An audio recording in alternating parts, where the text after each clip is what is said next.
For us. Rob, lots of people headed to the game tonight. Yeah, I know, and I think the shower chances are certainly going to be there. I want you to look at the radar, and this is what we're dealing with. Areas that are dealing with some heavier downpours, but it is really very localized. Some of those heavier downpours right now from Anderson over to Noblesville, over to maybe Sheridan as well. We're going to see these continue and going to see more pop up and continue to move in.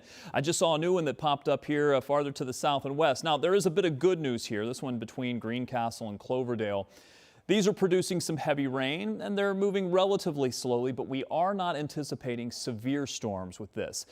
We couldn't rule out some gusty winds with some of the heavier downpours, but overall, the conditions aren't necessarily favorable for severe storms or anything like that we're concerned about. Of course, we always watch it, and lightning is always a concern when we have thunderstorms. Temperatures, well, where you have the rain cooling, that's cooled you down into the 70s, but near 80 for most of you.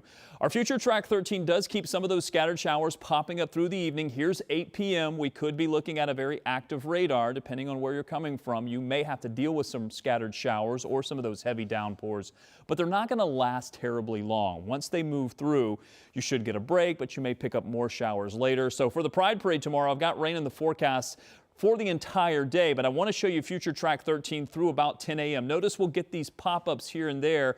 I think once we get the heating of the day, after about midday or so, that's where things will become much more numerous. These are really going to be driven by the heating of the day, both Saturday and for Sunday. So I think Saturday has the better chance overall for some scattered showers. Showers are going to be likely for Saturday, but for Sunday, a few showers will be possible. The rain chances after that will come down a bit, but they're there every single day, even into next week.